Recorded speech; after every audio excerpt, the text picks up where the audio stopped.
কয়েক টুকরো সেদ্ধ আলু দিয়ে আর সেদ্ধ ডিম দিয়ে সন্ধেবেলা মুখরোচক কোনো স্ন্যাক্স বানাতে ইচ্ছা করলে অথবা বাড়িতে অতিথি আসলে আজকের রেসিপিটা কিন্তু একদম বিনা দ্বিধায় বানিয়ে ফেলতে পারো। একদমই ইউনিক স্বাদের, আর রেসিপিটা বানিয়ে যাকে দেবে তারা কিন্তু ভীষণভাবেই অবাক হয়ে যাবে, আর খেতে তো কোনো কথাই হবে না। তো চলো বেশি দেরি না করে দেখে নেওয়া যাক আজকের এই স্ন্যাক্স রেসিপিটা। তো আজকের রেসিপি শুরু করার জন্য প্রথমে এখানে নিয়েছিলাম একটা পাত্রে কয়েক টুকরো সেদ্ধ করে রাখা আলু।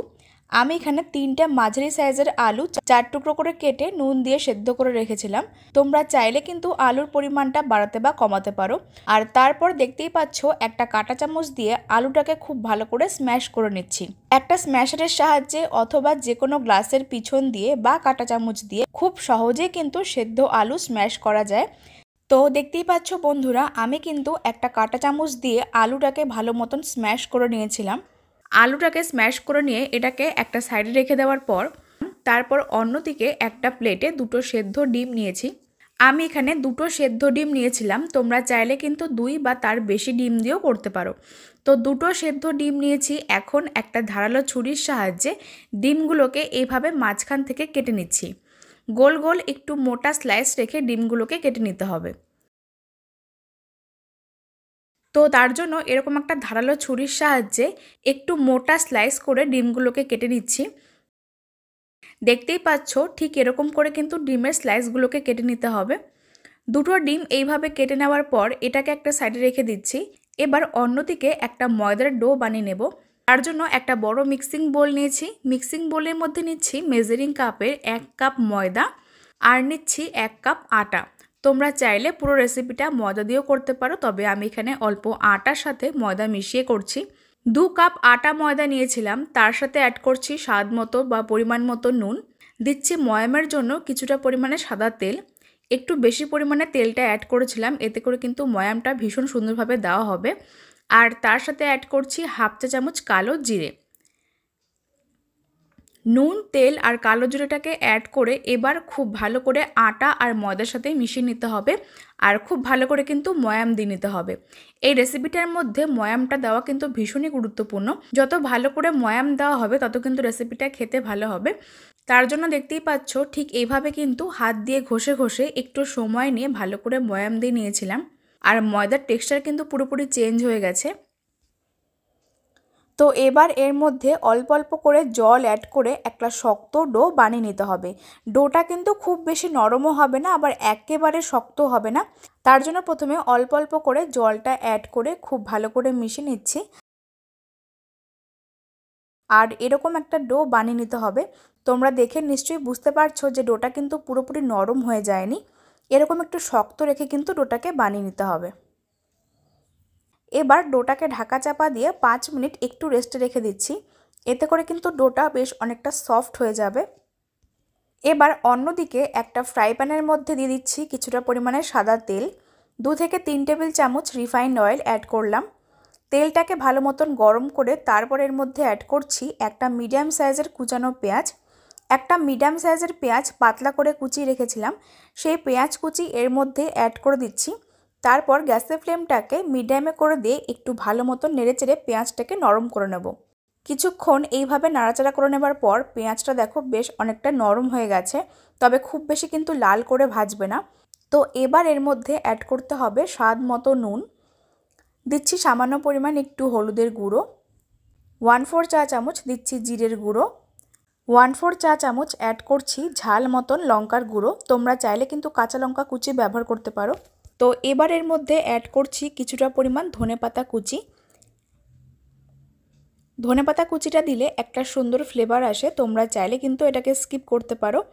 তো এবার এই সমস্ত কিছু খুব ভালো করে নেড়েচেড়ে মিশিয়ে নিতে হবে মশলার সাথে।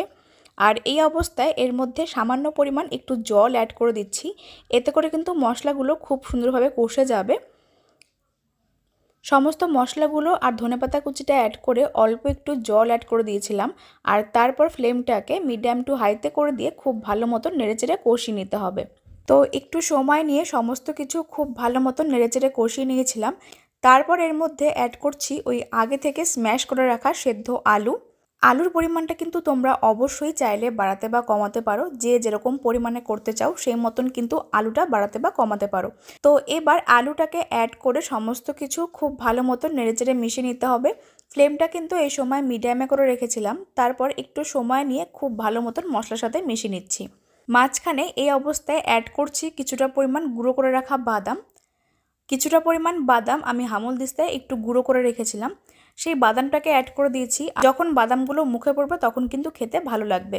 আর দেখতেই পাচ্ছ আমাদের আলুর পুরটা কিন্তু একদম রেডি হয়ে গেছে। এই সময় গ্যাসের ফ্লেমটাকে বন্ধ করে দিয়েছিলাম। তারপর একটা ছড়ানো প্লেটের মধ্যে আলুর পুরটাকে নামিয়ে নিচ্ছি। তো আলুর পুরটাকে একটা প্লেটের মধ্যে নামিয়ে নিয়ে একটু ছড়িয়ে দিচ্ছি, এতে করে আলুটা খুব তাড়াতাড়ি ঠান্ডা হয়ে যাবে। তো এবার অন্যদিকে যে ময়দার ডোটাকে বানিয়ে রেখেছিলাম সেই ডোটাকে একটা কার্ডবোর্ডের ওপর রেখে আরেকবার ভালো করে একটু মেখে নিতে হবে। আর ডোটা কিন্তু একটু রেস্টে রেখে দেওয়ার কারণে অনেকটা সফট হয়ে গেছে। ডোটাকে আরেকবার ভালো করে মেখে নেওয়ার পর এখন একটা ছুরির সাহায্যে মাঝখান থেকে দুটো ভাগ করে নিচ্ছি। তারপর এর থেকে একটা অংশ নিয়ে প্রথমে গোল করে নিতে হবে। ওপর দিয়ে কিছুটা পরিমাণ শুকনো ময়দা অথবা আটা ছড়িয়ে একটা বড় পাতলা রুটি বেলে নিতে হবে। আমি এখানে কিছুটা পরিমাণ শুকনো ময়দা ছড়িয়ে একটা বড় রুটি বেলে নিচ্ছি। এইভাবে একটা বড় রুটি বেলে নিতে হবে। তোমরা দেখে নিশ্চয়ই বুঝতে পারছো যে এটা কতটা বড় করে বেলতে হবে। তবে এটা কিন্তু খুব বেশি পাতলা করা যাবে না, একটু মোটা রেখে বেলে নিয়েছিলাম। তারপর একটা ছুরির সাহায্যে চার সাইডটা কেটে নিয়ে একটা চৌকো শেপ দিয়ে নিতে হবে। খুব সহজে কিন্তু চার সাইডটা একটু কেটে বাদ দিলে কিন্তু এইভাবে একটা চৌকো শেপ দেখো চলে আসছে। এইভাবে চৌকো শেপ দিয়ে নেবার পর এখন মাঝখান থেকে আরও সমান করে চারটে অংশে কেটে নিচ্ছি। ছুরি দিয়ে খুব ভালো করে সমান করে চারটে অংশে ভাগ করে নিয়েছিলাম। তো এবার এর ওপরে যে আগে থেকে আমরা আলুর পুরটাকে বানিয়ে রেখেছি সেই আলুর পুরটা থেকে অল্প অল্প অংশ নিয়ে তারপর এইভাবে প্রত্যেকটা রুটির ওপরে দিয়ে নিচ্ছি। চারটে রুটির ওপরে এইভাবে আলুর পুরটা সমান ভাগে দিয়ে নিয়েছিলাম। তারপর হাত দিয়ে একটু চ্যাপ্টা করে ছড়িয়ে দিচ্ছি। এখন আমরা যে আগে থেকে ডিমের স্লাইসগুলোকে কেটে রেখেছি তার থেকে এক একটা স্লাইস নিয়ে এইভাবে প্রত্যেকটার ওপরে সাজিয়ে দিচ্ছি। এবার এর ওপর দিয়ে ওই একই মাপ করে চৌকো শেপ করে আমি রুটি কেটে রেখেছিলাম তার থেকে একটা চৌকো রুটি প্রথমে এর ওপর দিয়ে দিতে হবে। তার আগে চার সাইডটা একটু জল লাগিয়ে নিচ্ছি, এতে করে কিন্তু দুটো মুখ খুব সহজেই আটকে যাবে আর কোনোভাবে খুলে আসার চান্স থাকবে না। একই রকম করে চার সাইডটা ভালো করে চেপে চেপে দিয়েছিলাম আর এইভাবে একটু মুড়ে দিচ্ছি, এতে করে কিন্তু খুব সহজে মুখগুলো আটকে থাকবে আর ভাজার পর খুলে আসার চান্স থাকবে না।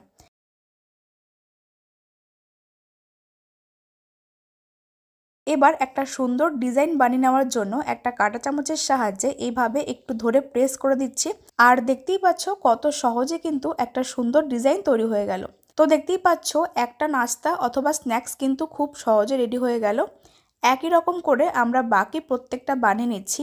তোমাদের সুবিধার জন্য আমি আরও একটা তোমাদেরকে বানিয়ে দেখাচ্ছি।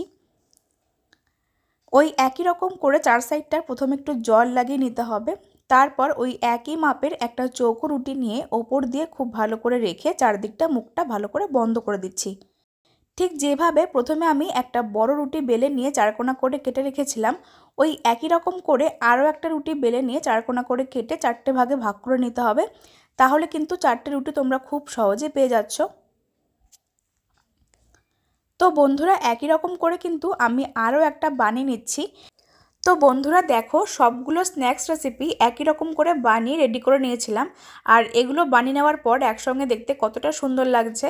তারপর এই স্ন্যাক্সগুলোকে ভেজে নেওয়ার জন্য গ্যাসের ওপর একটা কড়াই বসিয়ে দিয়েছি।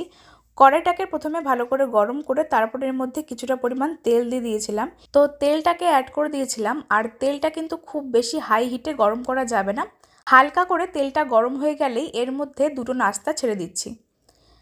তোমরা চাইলে একটা একটা করেও ভাজতে পারো আবার সবগুলো একসঙ্গে দিয়েও ভাজতে পারো, তবে আমি এখানে প্রথমে দুটো স্ন্যাক্স দিয়ে নিলাম। গ্যাসের ফ্লেমটা কিন্তু এই সময় মিডিয়ামে করে দিয়েছি। তারপর খুব ভালো করে একটু সময় নিয়ে ভেজে নিতে হবে।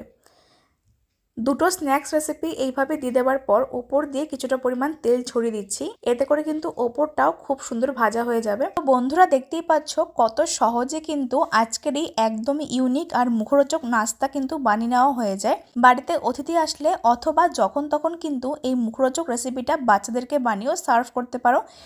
তো দেখতেই পাচ্ছ আমি একই রকম করে সবগুলোকে ভেজে নিয়ে একটা প্লেটে সার্ভ করে নিয়েছিলাম। আর এগুলো ভেজে নেওয়ার পরও দেখো দেখতে কতটা লোভনীয় লাগছে, খেতে কিন্তু তার থেকে অনেক বেশি টেস্টি হয়। তো তোমরা অবশ্যই একবার বাড়িতে বানিয়ে দেখতে পারো। তো বন্ধুরা আমার আজকের রেসিপি তোমাদের কাছে কেমন লাগলো সেটা কিন্তু আমাকে অবশ্যই কমেন্ট করে জানিও। আর রেসিপিগুলো ভালো লাগলে অবশ্যই একটা লাইক করে দিও।